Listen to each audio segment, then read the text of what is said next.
I would go to Worship. So you representing the youth, I'll pose a similar question to you. In your opinion, do you also think that this petition has a way, or should I say, would you interpret the petition as a move towards accountability, or it's just a political tactic? Am I audible enough? Yes, Worship, we can hear you. Right, great. Thank you for the opportunity and good evening to our listeners.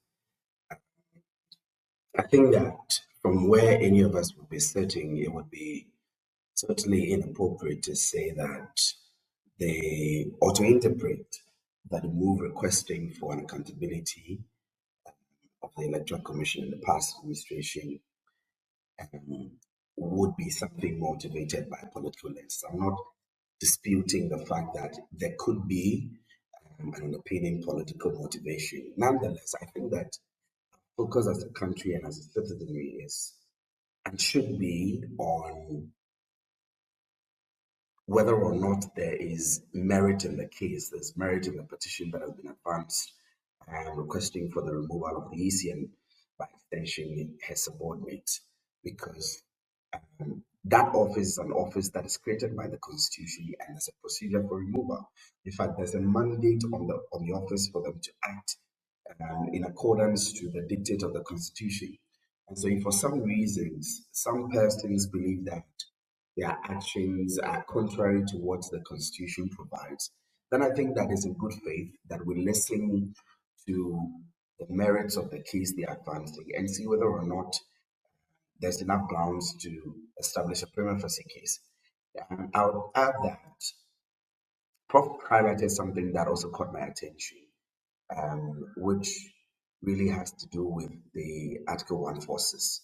Now, you notice that in the Constitution, the part where the EC is appointed, right, the qualification basis of it. So if you open Article 44, that talks about the qualifications, terms, and conditions of service of members of the Electoral Commission. The key qualification is that a person is not qualified to be appointed a member of the EC unless he is qualified to be elected as a member of Parliament. It means that the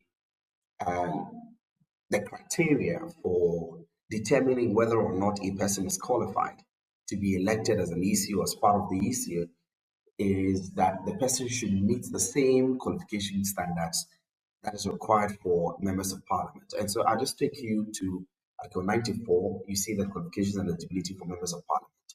It goes from the person must be a citizen, must have resided, must have paid all taxes, owes allegiance to the country, is not bankrupt, has not been convicted. Through all of these to the end, there's not a part of the provisions in that article that talks about the person not being, seen to be aligned to a political divide.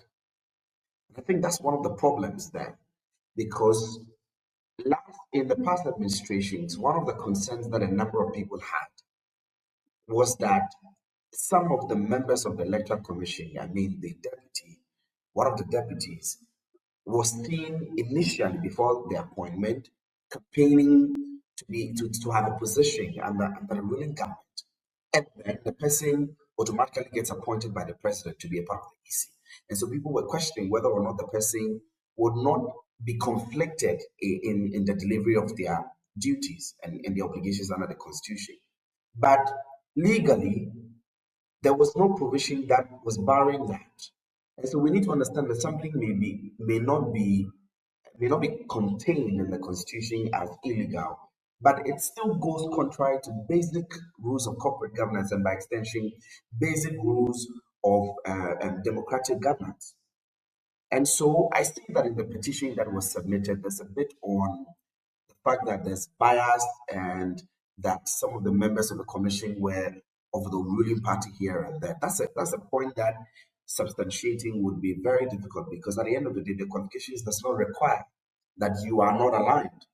So we need to also look at it very well and have specific, qualifications for the Electoral Commission, because that is one of the constitutional bodies that the Constitution says they should be given total independence. It means that their work is the sine qua non for the peace of this country. And so, like I mentioned already, I believe that whether or not the petition is politically motivated should not catch our attention. Rather, we should look at whether or not there's merit in the case, and we should also pay attention to reviewing the qualification, basis that the Constitution has provided for the appointment of such persons onto the commission. Okay, Worship. So then, would you say that the petition fails to align with the substantive requirements laid out in the Constitution? I mean, admittedly, I would say that that particular concern, which has to do with bias on the premise of political alignment, is a bit, frail, given that the Constitution did not necessarily bar any member of the commission to not, be sort of aligned.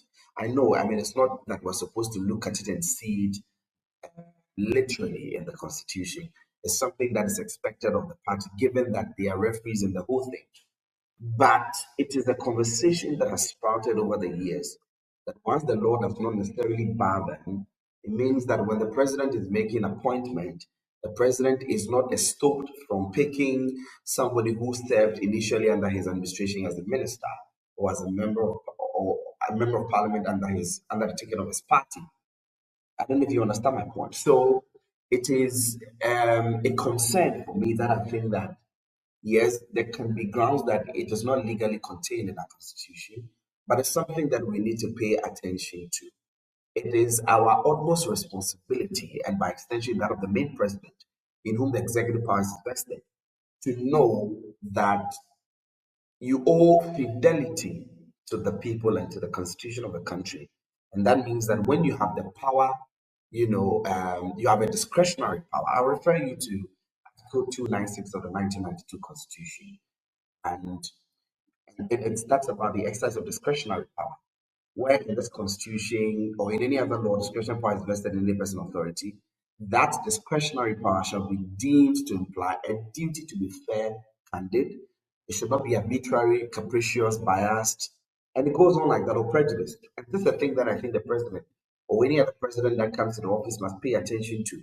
That you have the discretionary power, you have the liberty to make an appointment, does not mean that that liberty or that appointment that you're going to make would not pay attention to the ethos of what Article 296 provides.